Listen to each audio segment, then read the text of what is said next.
Shalom, mis hermanos y amigos, damos gracias al Padre, al Eterno, al Altísimo por la oportunidad que nos da hoy de entrar en este estudio, en esta corta enseñanza, minúscula enseñanza de la Parashá correspondiente a esta semana. Se llama Eikep. Significa consecuencia y está en Deuteronomio capítulo 7 del versículo 12 hasta Deuteronomio capítulo 11 y versículo 25. Yo le aconsejo, antes de usted estudiar, de escuchar este análisis de la Parashá, usted lea los versículos que he mencionado. Añadido a ello, tenemos otras lecturas en lo conocido como la Haftará, que son lecturas de el primer pacto establecido con el pueblo de Israel, los profetas, y está en Isaías 49, versículo 14, Isaías 51, versículo 3, y Zacarías capítulo 14, versículos del 16 al 17. Y bueno, continuamos estas enseñanzas, siempre haciendo repasos para aquellos hermanos que nos están escuchando por primera vez, aquellos curiosos de la Torá que nos escuchan por primera vez, y sepan cuál es el método, la línea que nosotros llevamos para estudiar las parashá. Ahora, en las parashá siempre tratamos de escudriñar y buscar una señal del Mashiach. Eso tengámoslo siempre presente.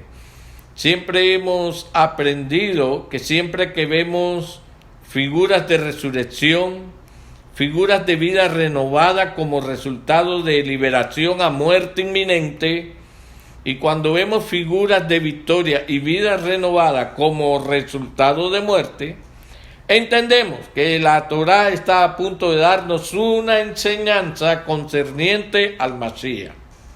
Esto es lo que nosotros llamamos puntos de resurrección y vida. Ok, entonces bajo este lema hacemos unos recuentos, unos repasos para que los tengamos siempre presentes en nuestro caminar por estos capítulos de la Torá. Siempre que nosotros vemos, por ejemplo, las cosas vivas como las plantas y la hierba, sabemos que fueron creadas en el día tercero.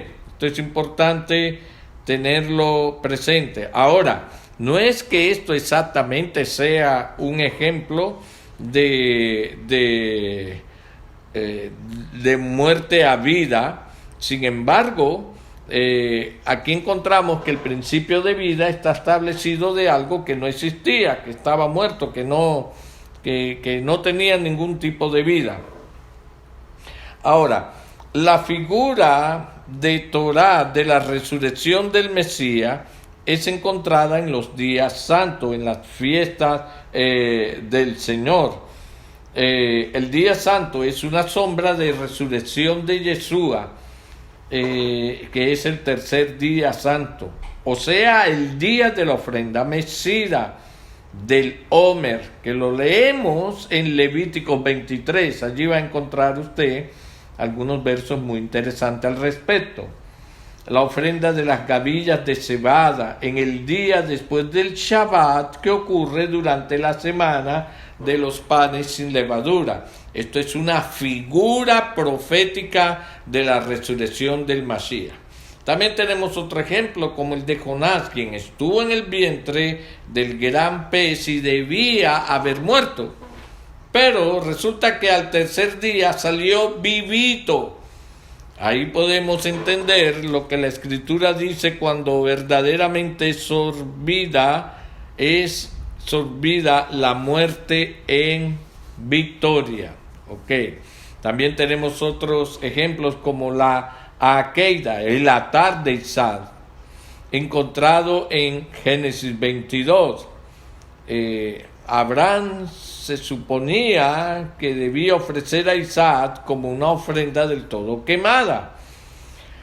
Aunque Adonai de hecho lo previno, le dijo que no lo hiciera, de sacrificar a Isaac en el tercer día, la manera en cómo la Torá relata esta historia sugiere que Isaac murió y fue resucitado.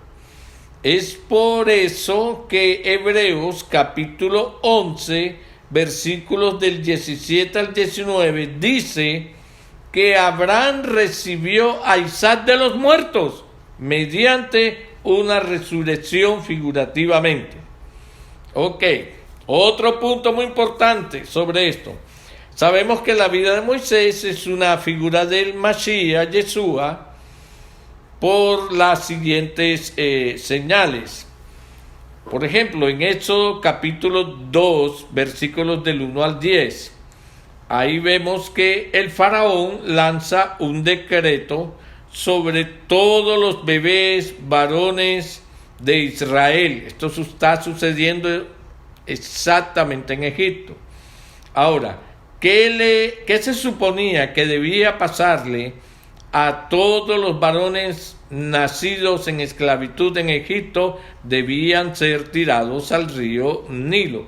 Es decir, que estos niños nacían, pero nacían ya con la sentencia de muerte sobre sí y iban a morir. Ahora, entre esos niños, ¿quién estaba? Moisés. O sea que Moisés iba a morir. Pero, ¿qué pasó con Moisés? La madre lo escondió por 3 meses. Aquí está el número 3 otra vez. Al tomar Moisés las aguas del río Nilo, ¿qué pasó allí? ¿Qué hizo la hija del faraón? Ella tomó a alguien que iba a morir y al sacarlo le dio vida. Entonces vemos cómo la Torá ha descrito una figura de un niño, en este caso Moisés, quien supuestamente moriría. Su madre lo esconde por 3 meses. Entonces ella obedece al mandato de Faraón echándolo al agua en la canasta. Lo hizo la madre de Moisés. Pero la sentencia de muerte de Faraón fue cancelada cuando su hija, la hija del Faraón, sacó a Moisés del río para de alguna manera darle ¿qué? Darle otra oportunidad de vida. Esta historia nos enseña que la vida de Moisés es una figura del Mashiach. También vimos cómo Moisés se acerca al faraón con 3 señales sobrenaturales, volviendo su vara en una serpiente, una vara ya muerta completamente, y sin embargo él le da una figura que tiene vida, que es la serpiente. Vemos también cómo Moisés coge su mano, la mete en un costado y la mano le sale leprosa. Sabemos que la lepra era también otra señal de muerte. Luego la introduce nuevamente y la saca y estaba completamente sana. Tercero, vemos la otra señal cuando Moisés convierte el agua, que es una figura de vida, la convierte en sangre, que es una figura de muerte. Entonces, a través de todas estas señales, nosotros empezamos a descubrir cómo la Torá tiene tantas indicaciones, similitudes de muerte, resurrección y vida, que todo apunta a mostrar a Jesús, a Yeshua. Ahora, hay otra parte muy importante que vamos a ver ahora en la vida de Moisés. Cuando nosotros estamos viendo a Moisés ejercer ese ministerio profético, porque él fue conocido en Israel como un profeta, aparte de un líder espiritual, un líder civil, que saca una nación y la guía por un desierto, saca un pueblo, lo guía por un desierto y después entregaría una tierra que lo haría una nación. Una cosa es el pueblo y otra cosa es la nación. Entonces, hay muchas figuras que nosotros a veces no le prestamos atención. Y hoy vamos a ver algunas de ellas. Las figuras son figuras proféticas. Siempre nos está mostrando al Yeshua. Y vamos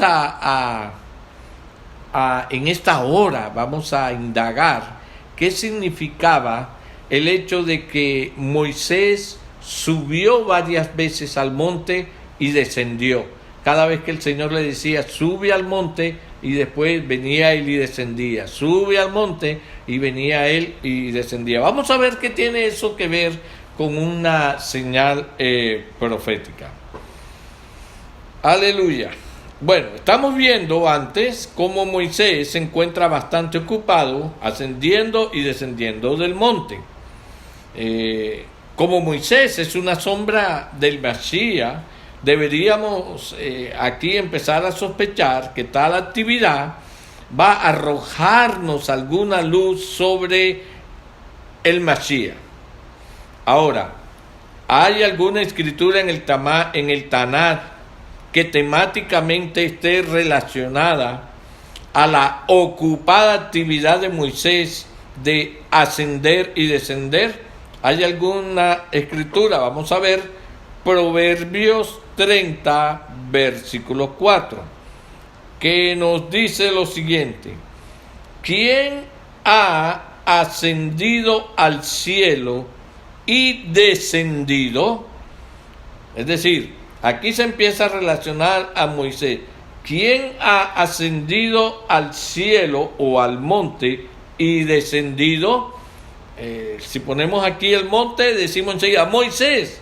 Pero cuando dice al cielo y descendido, sigue diciendo el verso: ¿quién ha recogido el viento en el hueco de sus manos?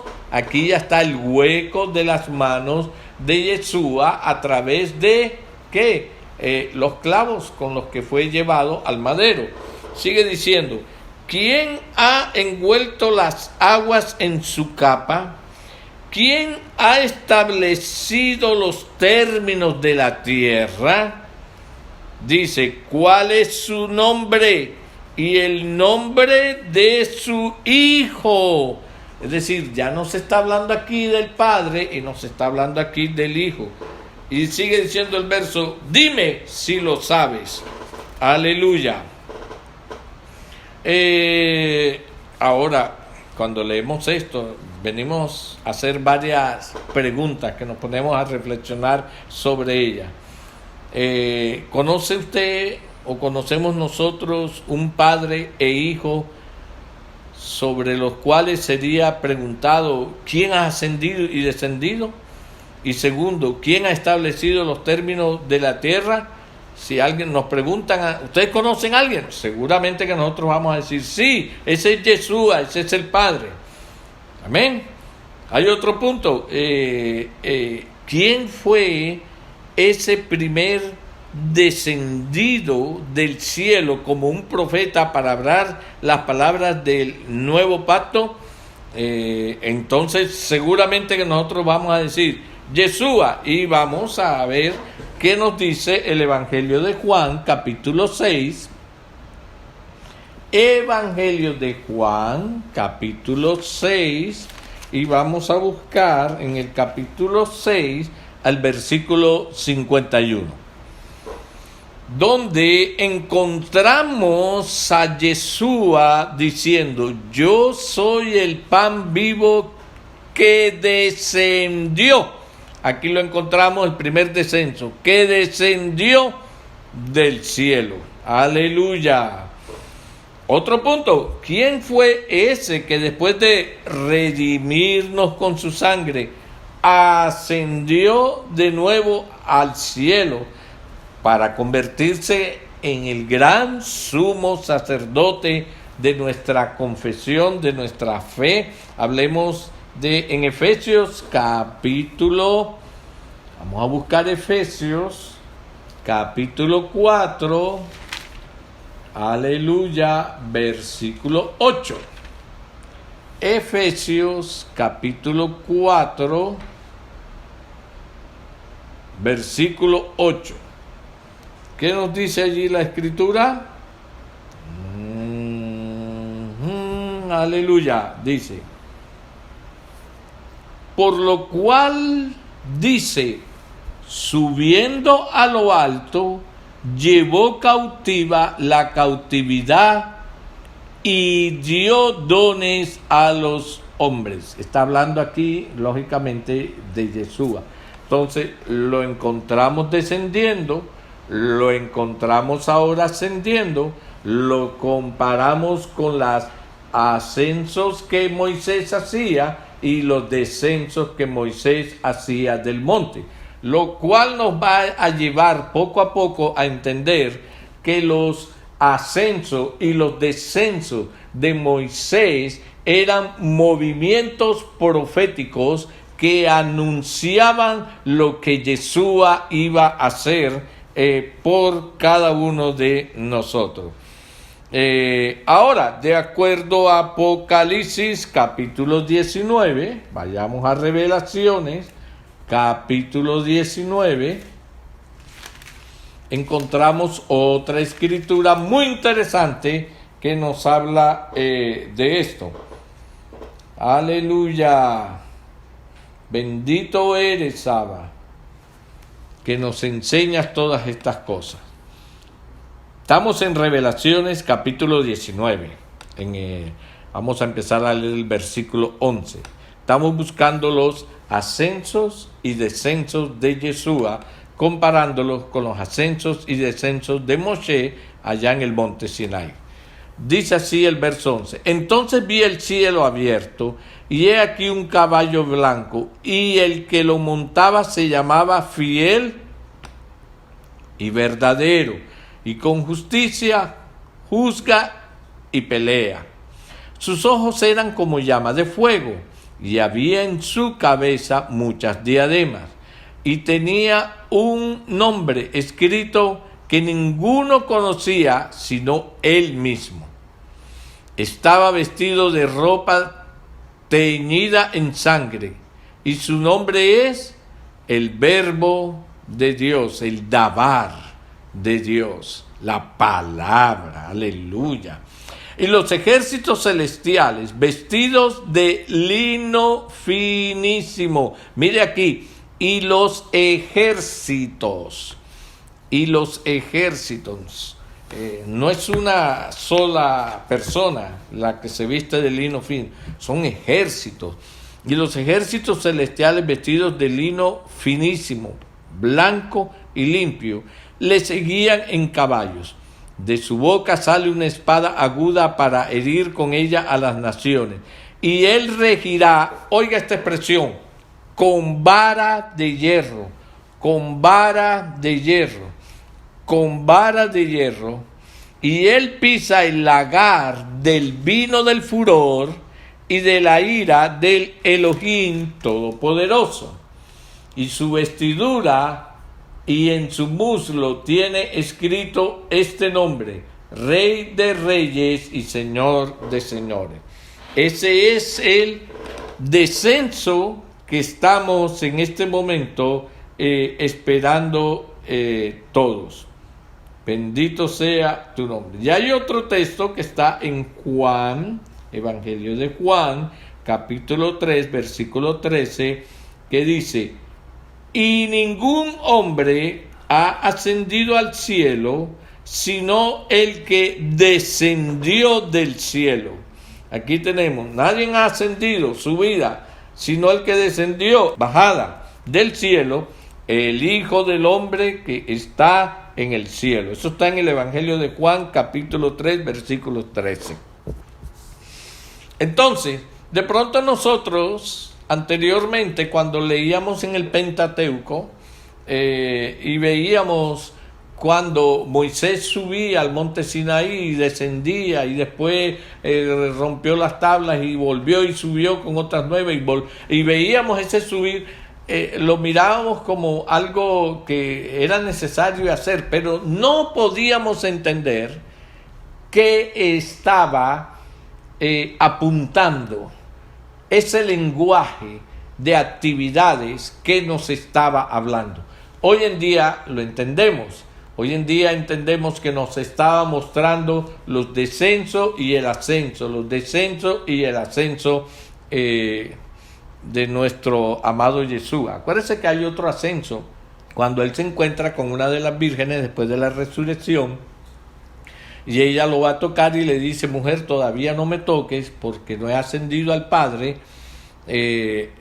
para sellar lo que era la salvación del hombre. ¿Cómo lo iba a sellar? Pues presentando la sangre que limpia. La de los corderos era para perdonar, pero la sangre de Jesús era para limpiar. Es decir, el testimonio de que se había realizado la ofrenda santa y sagrada era la sangre. Y entonces le dice a la Virgen: todavía no me toques, mujer, porque no he subido todavía al Padre. Ahí después Él va y sube. Eso es otro ascenso. Ahora, vamos a recordar otra cosita y a ver algo más con suma atención. Desde que nosotros comenzamos el libro de Devarim, ¿cuál es el libro de Devarim? Lo que conocemos como Deuteronomio. Descubrimos que los temas de vida y muerte también nos ayudan a entender la función y el propósito fundamental de la Torá. Ahora podemos entender por qué Adonai escogió usar el tema de la resurrección para enseñarnos más sobre el Mashiach Yeshua. Ahora, tengamos presente esto: Yeshua vino para que tengamos vida. Vamos a ver en Juan capítulo 10, Evangelio de Juan capítulo 10. Este es un verso muy importante, porque nos muestra el propósito del Altísimo. Dice Juan 10:10. Juan 10:10. Ojo, el ladrón no viene sino para hurtar, matar y destruir. Ya sabemos quién es el ladrón: a Satán. Pero él dice: yo he venido para que tengan vida y para que la tengan en abundancia. Entonces, ¿a qué vino Yeshua? A traernos vida. Es decir, Él desciende de lo alto, de los cielos, a traernos vida. Ahora, en el capítulo 6, ahí mismo, en el capítulo 6, en el verso 63, escuchemos esta palabra de Yeshua y las vamos enlazando. El Espíritu es el que da vida.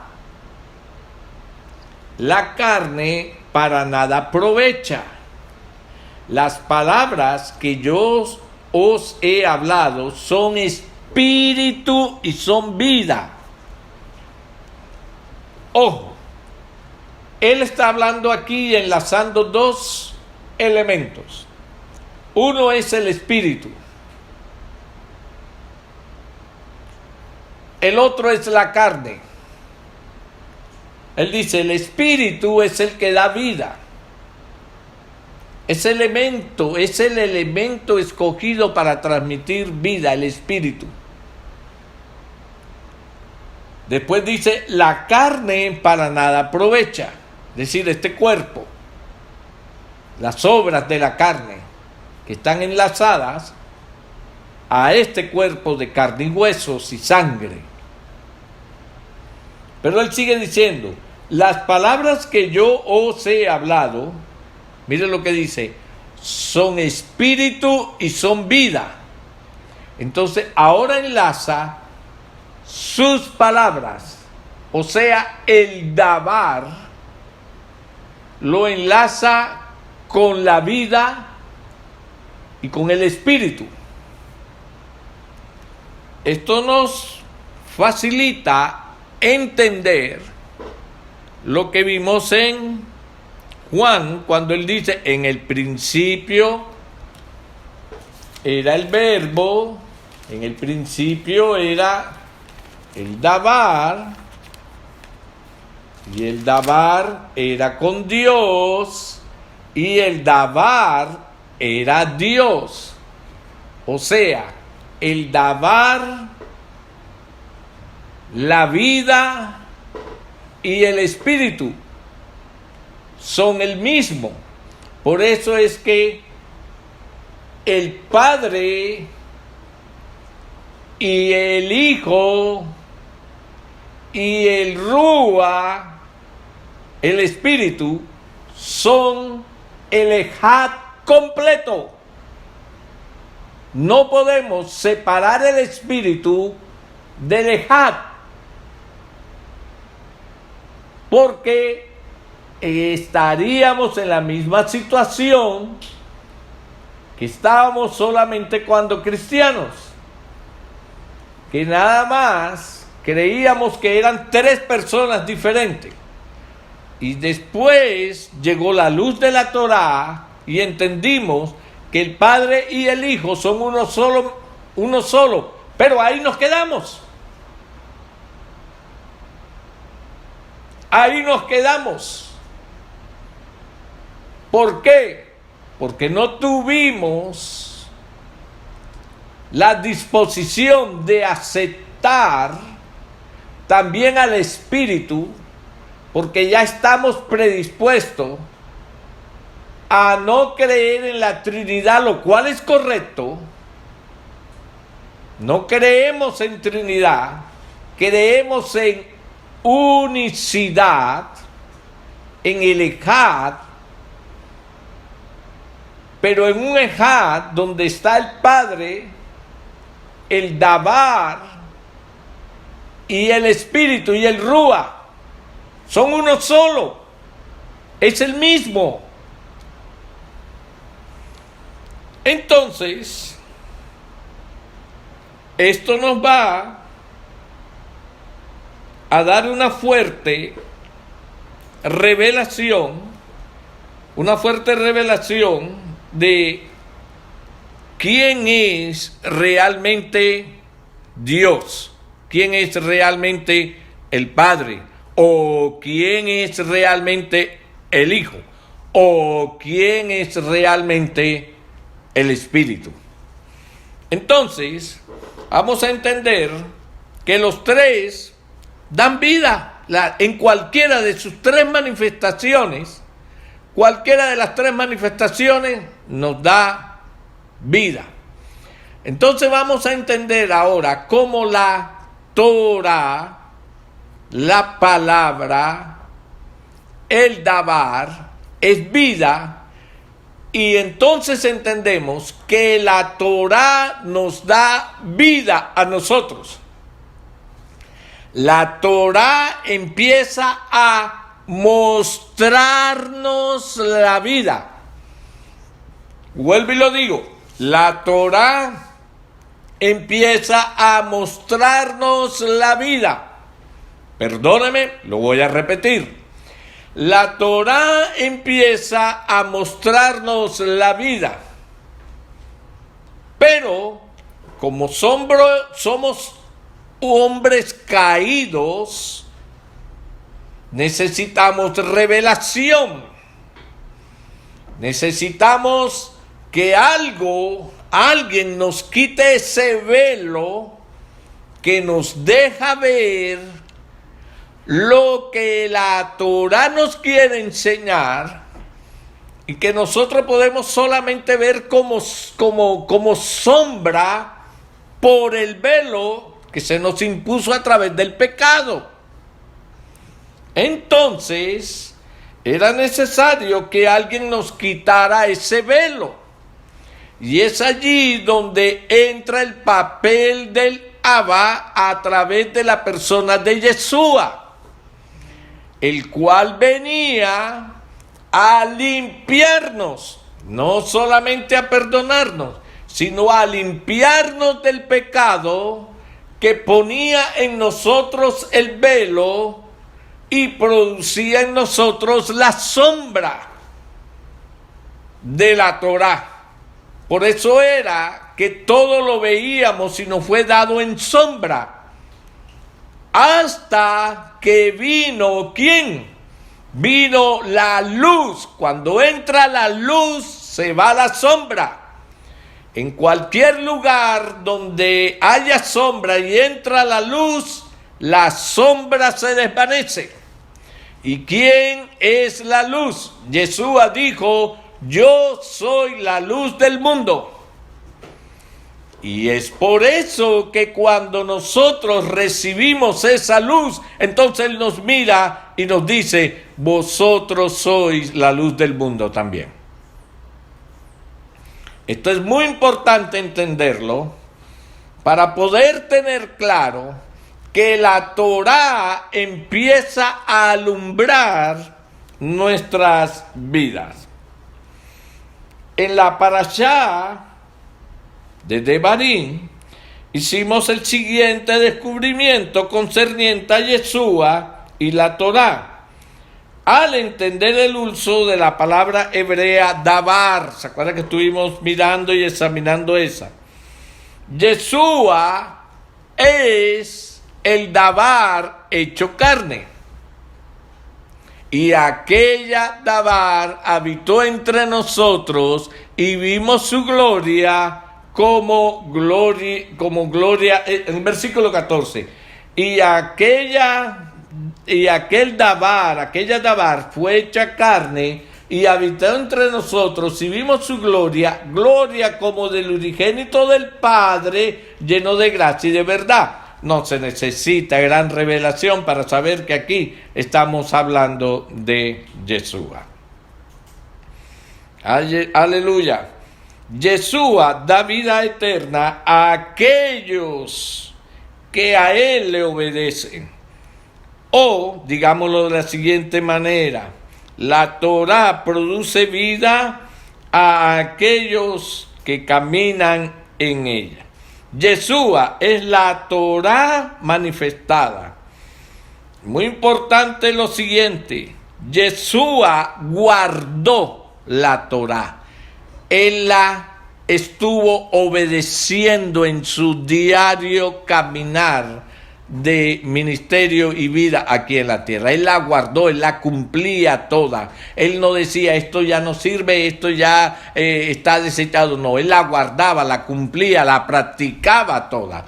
Por eso a Él le preguntaron: Señor, tú viniste a abrogar, o sea, a quitar la Torá. ¿Cómo la voy a quitar? Si yo mismo soy la Torá, ¿acaso yo me voy a quitar?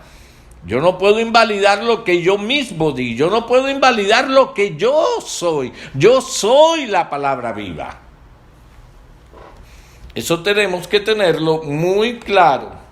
Si en algún punto queremos ver las características de una vida de obediencia a la Torá, no necesitamos mirar ni a buscar a más nadie, a Yeshua.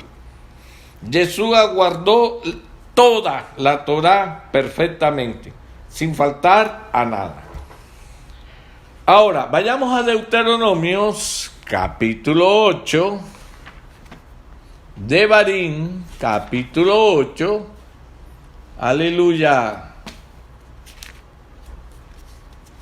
Bendito y alabado sea tu nombre, Abba. Y vamos a leer los versículos 3 y 4. Deuteronomio, capítulo 8, versículos 3 y 4. Yo le aconsejo que usted se lea todo este capítulos. Todo esto es parte de la parashá. Dice así: y te afligió y te hizo tener hambre y te sustentó con maná. Te aflige, te hace tener hambre, después te sustenta con maná, comida que no conocías tú, ni tus padres la habían conocido.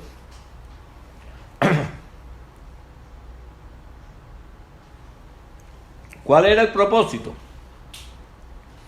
Para hacerte saber que no solo de pan vivirá el hombre, mas de todo lo que sale de la boca de Yahweh vivirá el hombre. Eso lo vuelve a repetir Yeshua cuando está aquí en la tierra y lo deja registrado por el Espíritu, Mateo 4:4 y Evangelios de Lucas 4:4. Él sigue diciendo: tu vestido nunca se envejeció sobre ti, ni el pie se te ha hinchado en estos 40 años. ¿Dónde sucedió esto? Eso sucedió en el desierto. Ahora vayamos a los versos 14 y 16, ahí mismo. Dice: y se enorgullezca tu corazón y te olvides de Yahweh tu Elohim, que te sacó de la tierra de Egipto, de casa de servidumbre,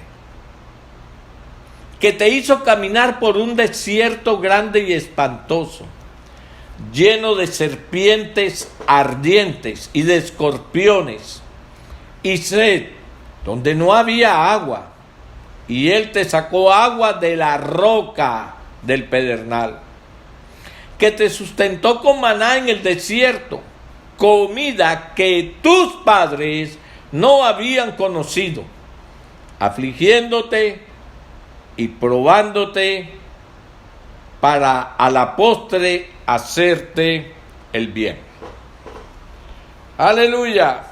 Aunque hay muchos lugares hermosos en la tierra, también hay muchos lugares peligrosos, son lugares de muerte. En efecto, algunos lugares pueden ser clasificados como moradas de muerte. Aquí leímos en Deuteronomio, Devarim, capítulo 8, versículos 14 y 16, que el desierto es un lugar que es clasificado como un lugar de muerte. Siempre que hablamos de desierto, estamos hablando de grandes peligros de muerte. El desierto se distingue por ser un lugar donde están las serpientes, los escorpiones y el calor, que es bien fuerte.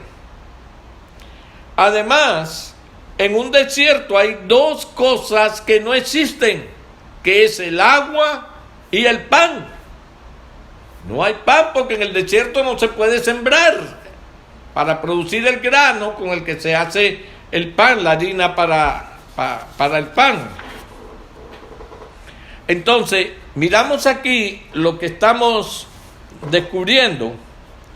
El viaje entero de 40 años a través del desierto representa la victoria de la vida sobre la muerte.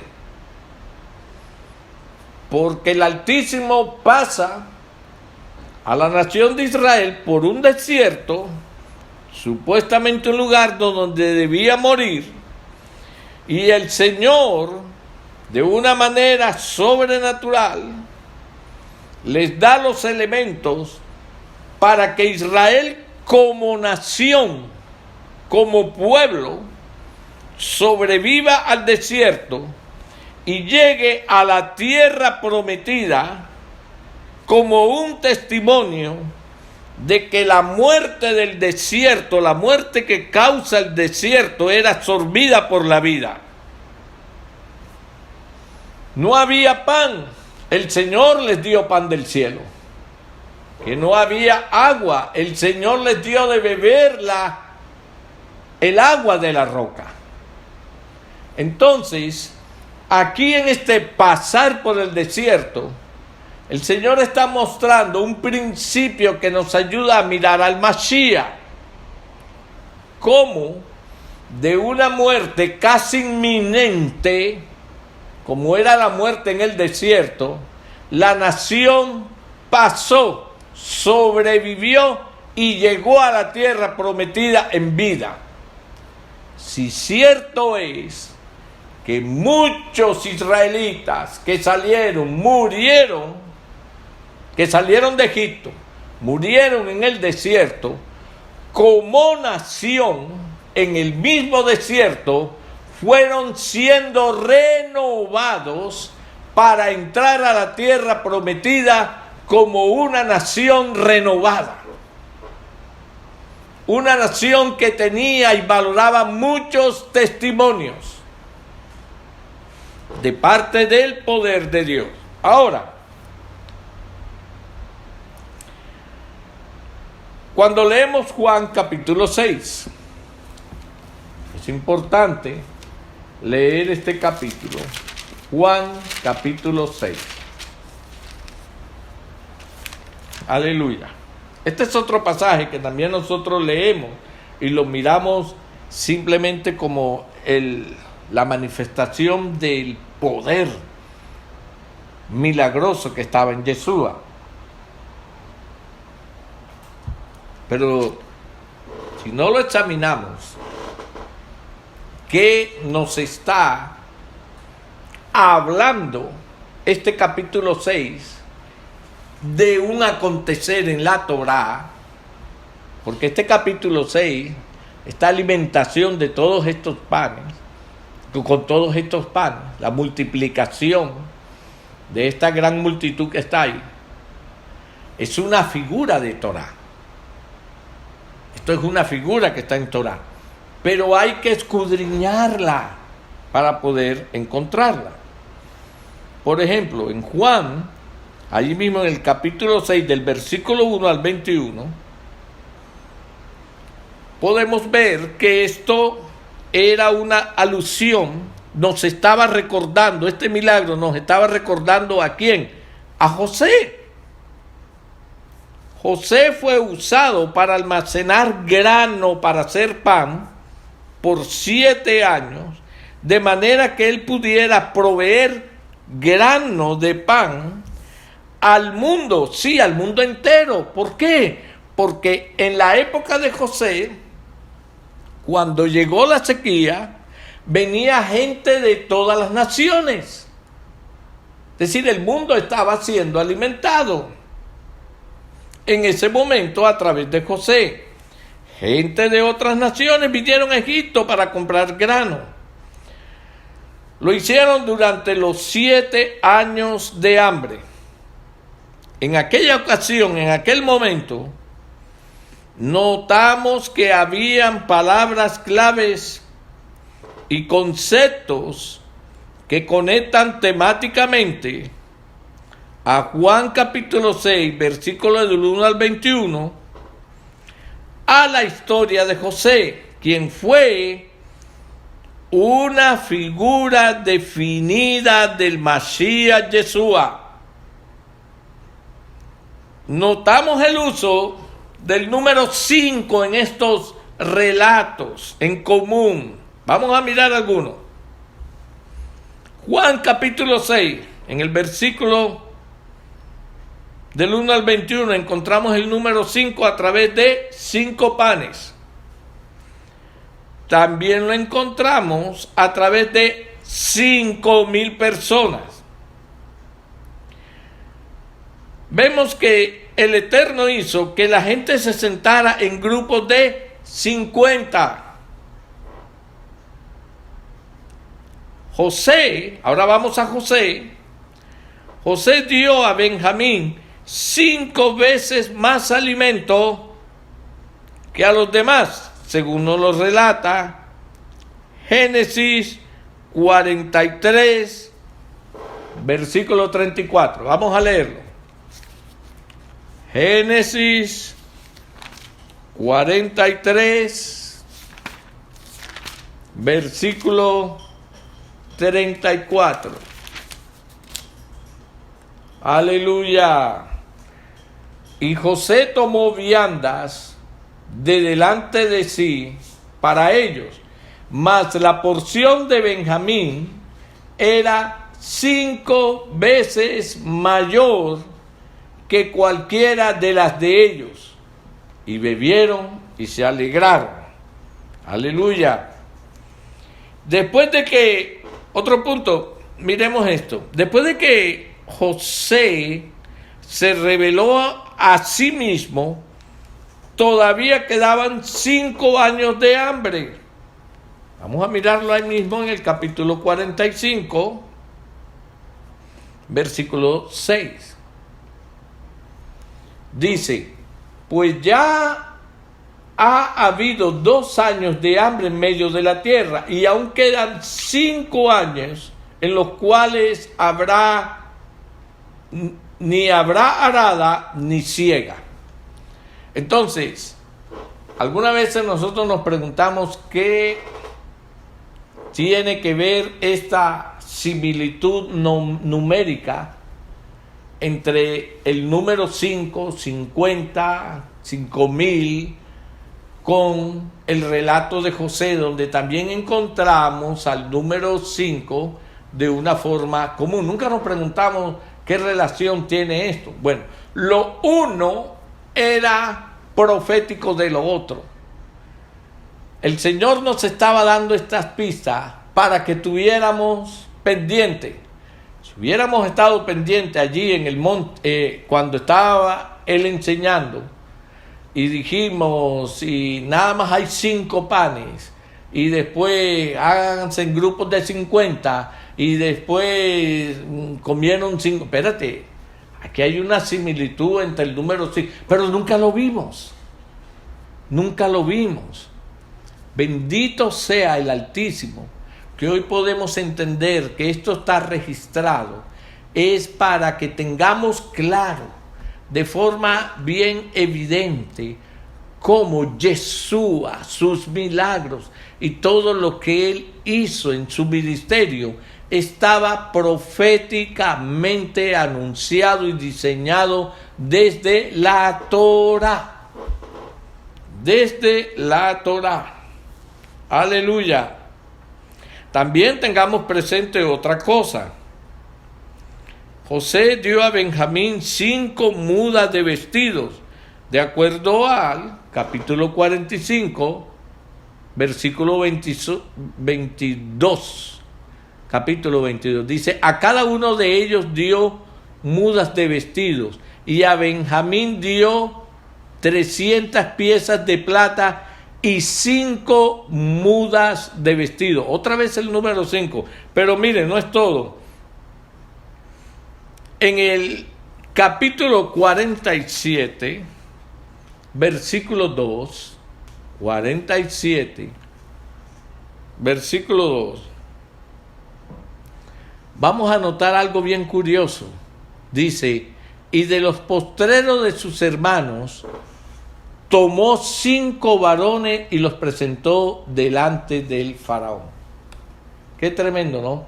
Que José nada más presenta de sus 11 hermanos, presenta solamente 5 al faraón. Qué coincidencia numérica tan maravillosa tiene la escritura sobre todos estos pequeños detalles. Aleluya.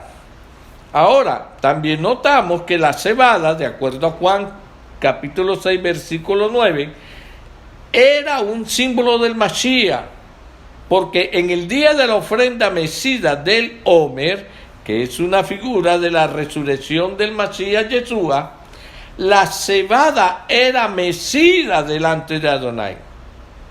Todas estas conexiones temáticas nos dirigen a las siguientes conclusiones.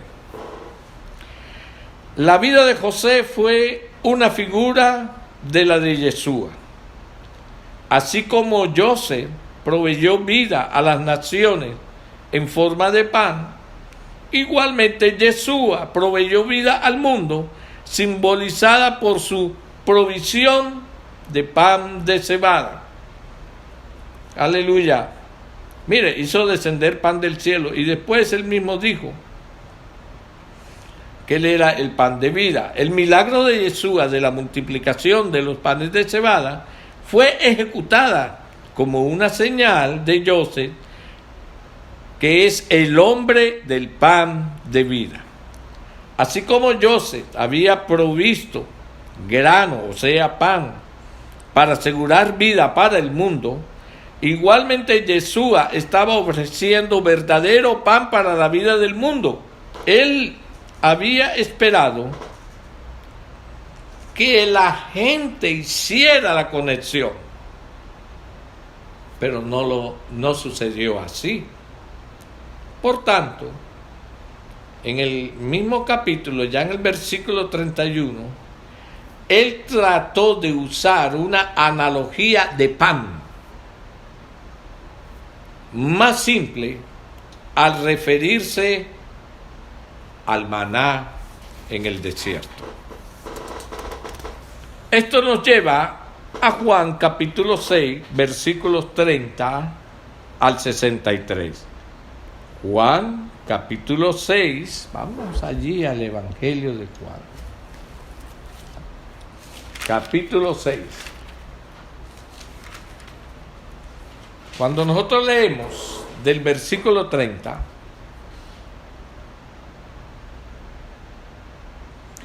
Yeshua, ante la pregunta que le hacen, le dijeron entonces: ¿qué señal pues haces tú para que veamos y te creamos? ¿Qué obras haces? Entonces él empieza, le sigue la pregunta diciendo: nuestros padres comieron el maná en el desierto, como está escrito, pan del cielo les dio a comer. Esta es la pregunta que le están haciendo a Yeshua. Ahora, cuando ellos dicen: nuestros padres comieron el maná en el desierto, como está escrito, pan del cielo les dio a comer. Ellos no pudieron enlazar pan del cielo con Yeshua allí en la tierra. Sí, reconocían que había habido un milagro, que caía el maná y caía del cielo, no venía de otra parte, pero no lo pudieron enlazar con Yeshua. Entonces, cuando Yeshua empieza a decirle: de cierto os digo, no os dio Moisés el pan del cielo, mas mi Padre os da el verdadero pan del cielo. Porque el pan de Dios es aquel que descendió del cielo y da vida al mundo. Le dijeron: Señor, danos siempre este pan. Claro, le está hablando ya de un pan que da vida al mundo. Yeshua les dice: yo soy el pan de vida. ¿Cómo les caería esto a ellos? Ellos estaban pidiendo pan, pero bajo una manifestación, es decir, que cayera otra vez maná del cielo y que esta vez el maná les diera a ellos vida y vida y vida. Y entonces viene Yeshua y les dice: yo soy el pan de vida. El que a mí viene nunca tendrá hambre, y el que cree en mí no tendrá sed jamás. Mas os he dicho que aunque me habéis visto, no creéis. Todo lo que el Padre me da vendrá a mí, y al que a mí viene no le echo fuera, porque escuche la expresión, descendido del cielo. Aquí vemos a Moisés descendiendo del monte, no para hacer mi voluntad, sino la voluntad del que me envió. Y esta es la voluntad del que me envió, que todo lo que me diere no pierda yo nada, sino que lo resucite en el día postrero. Y ahí podemos seguir nosotros leyendo hasta el versículo 63. Ahora, mencionamos algunas conexiones temáticas que Yeshua hizo entre él mismo y el maná en el desierto. El maná fue usado para proveer vida a los israelitas. Yeshua declara que él es el pan de vida.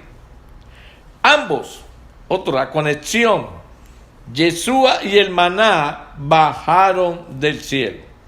Además, notemos cómo Yeshua enfáticamente habla concerniente a su misión de proveer vida a aquellos que creen. Como podemos ver aquí, la provisión de agua y maná para el pueblo de Israel en el desierto fue un evento profético que nos enseña sobre la obra del Mashiach. Todos esos aconteceres que suceden desde la salida de Egipto hasta la posesión de la tierra prometida no son simplemente datos históricos, son palabras proféticas, acontecimientos proféticos que nos estaban mostrando a Yeshua. ¿Por qué? Porque después venía el tiempo donde Israel era asentada en ese territorio, y los aconteceres venideros mostrarían la manera, el propósito que traería el Mashiach cuando estuviera en la tierra, el Mashiach Yeshua. Pero eso lo podemos ver nosotros ahora, los que hemos recibido la revelación del Dabar, del Ejad, del Padre, el Hijo y el Rúa y el Espíritu. El que no ha recibido esta revelación puede entrar a navegar en el río, pero ahí va a pasar de un lado a otro, sin llegar al punto donde el Altísimo nos quiere llevar. Ahora, si nosotros no tuviéramos el Brit Hadashah, el Nuevo Testamento, podríamos haber sabido y entendido esta figura. ¿Por qué? Porque mediante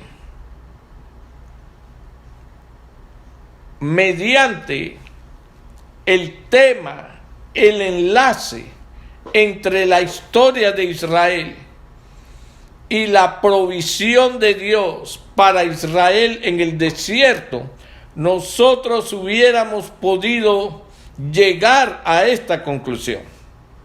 Aún si no tuviéramos el Nuevo Testamento o el Brit Hadashah, nosotros haciendo muchas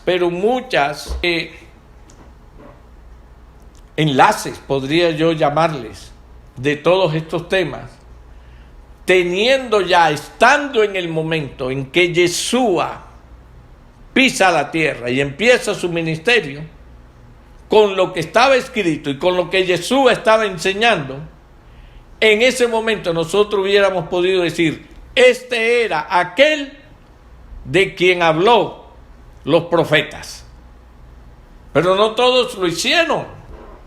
No todos pudieron tener esa luz. Natanael y el famoso y glorioso momento con Felipe. Hemos hallado a aquel de quien anunciaba los profetas. Aleluya.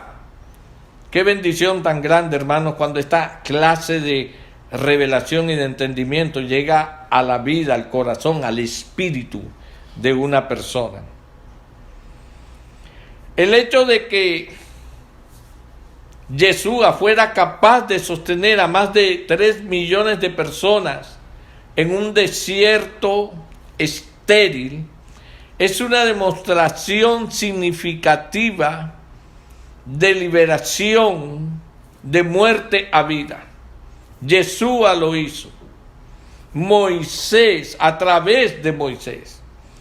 Yeshua simplemente puso, como dicen por ahí, el glaseado, el adorno del pastel para nosotros, al revelarnos, informarnos claramente que la provisión del maná durante el viaje del pueblo de Israel en el desierto era una figura de su obra de redención que él vendría más tarde a ejecutar sobre la tierra. Lo que él nos informa explícitamente, la Torá nos los enseña implícitamente mediante un análisis temático.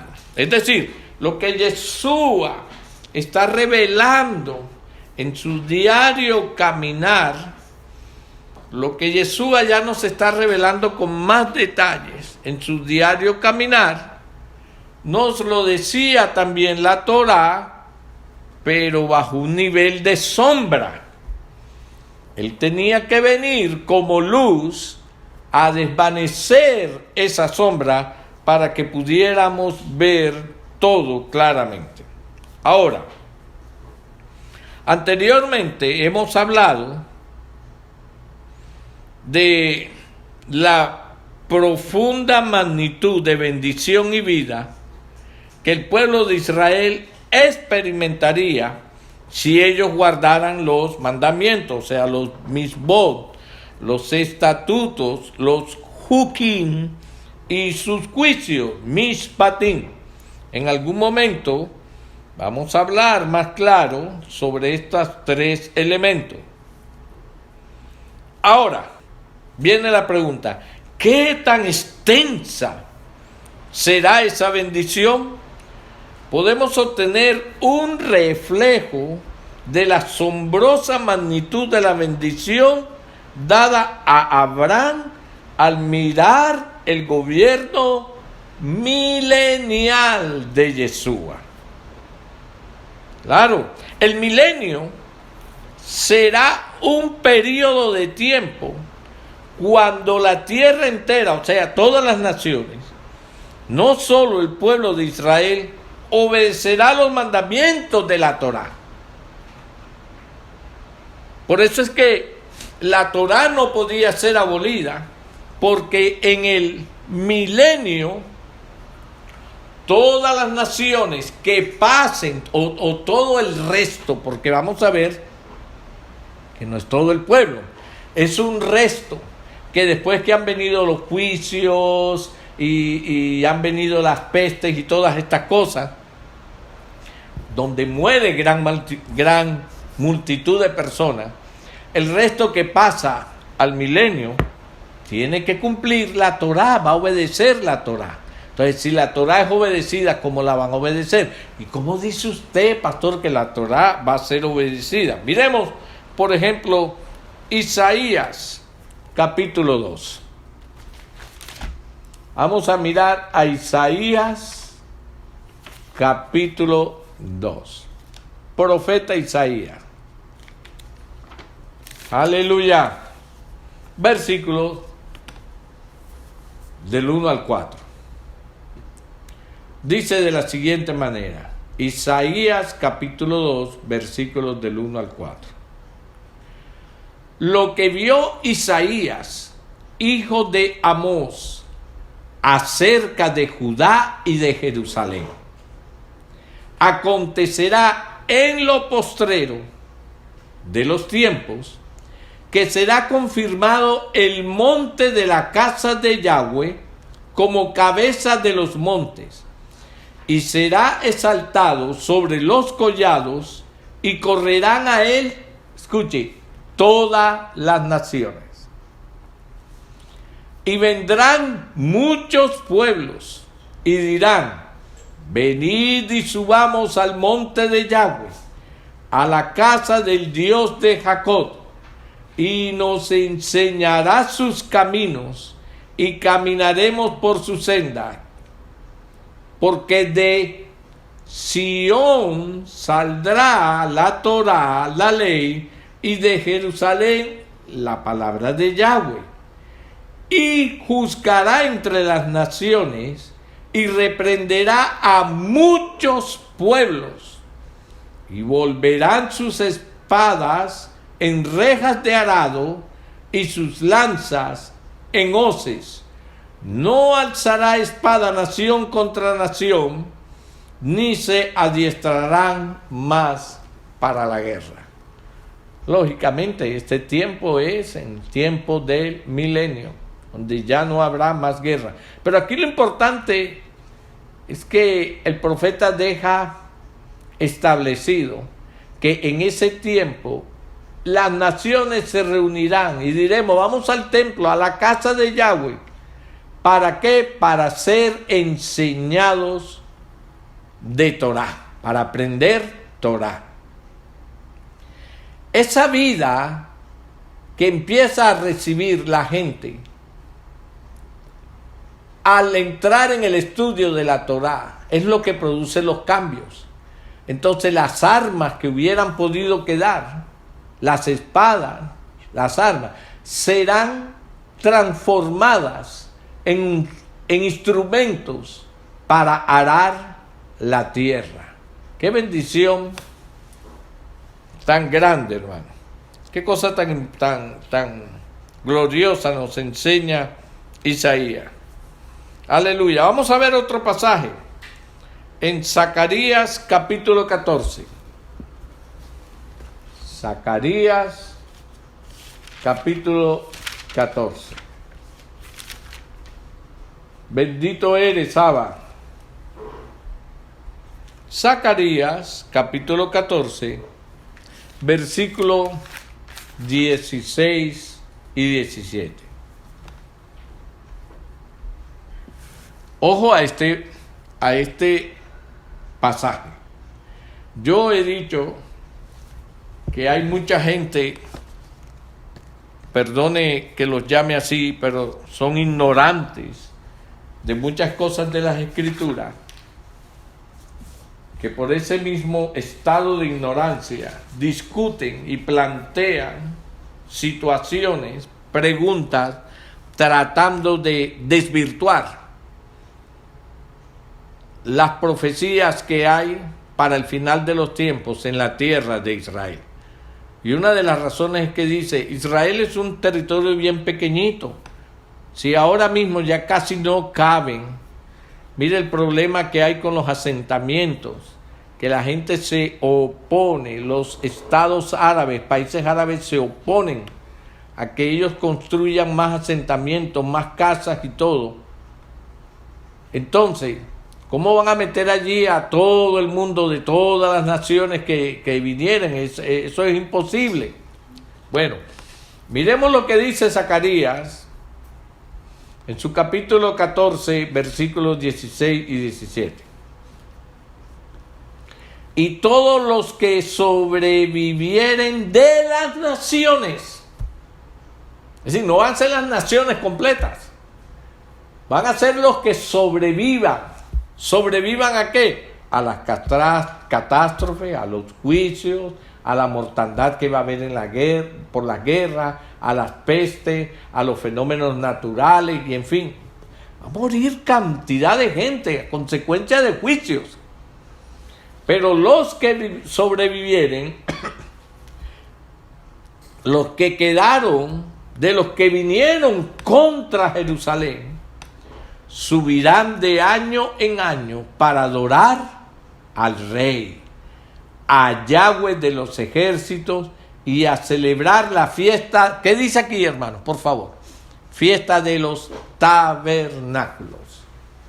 Entonces, la fiesta de los tabernáculos es uno de los moabín, de las fiestas del Altísimo. Si la Torá es abolida, si la ley es abolida, entonces, ¿cómo es que aquí al final nos van a llevar a practicar una de las fiestas que están establecidas en la Torá? Y dice el verso 17, y acontecerá que los de las familias de la tierra que no subieren a Jerusalén para adorar al Rey, Yahweh de los ejércitos no vendrá sobre ellos lluvia. ¡Wow! Es decir, que los pueblos que no suban a la fiesta de los tabernáculos en el tiempo del milenio, en sus territorios no habrá lluvia. Y si no habrá lluvia, entonces habrán sequía. Y si habrá sequía, entonces que habrán hambres. Juicio de Dios. Eso, hermanos, es lo que nosotros llamamos un juicio con mano de hierro. Con mano de hierro. ¿No quieres venir? Ok, no vengas. Pero yo no te enviaré la lluvia. Ni la temprana ni la tardía. Tú la verás. Amados, esta enseñanza que se llama consecuencia, Eike, nos muestra las consecuencias de lo que es desobedecer la Torá. No, que eso era para los judíos. No, eso no era para los judíos. La Torá era para todas las naciones. Y hoy, que la casa de Israel, hoy que estamos en los postreros tiempos, y la casa de Israel está regresando, siendo levantada del valle de los huesos secos, a la casa de Israel se le está entregando la Torá, porque ella necesita conocerla. No fue negada por muchos años. Necesitamos conocer las fiestas. Necesitamos conocer a los mandamientos, que no son 10 y mucho menos 2. ¿Por qué?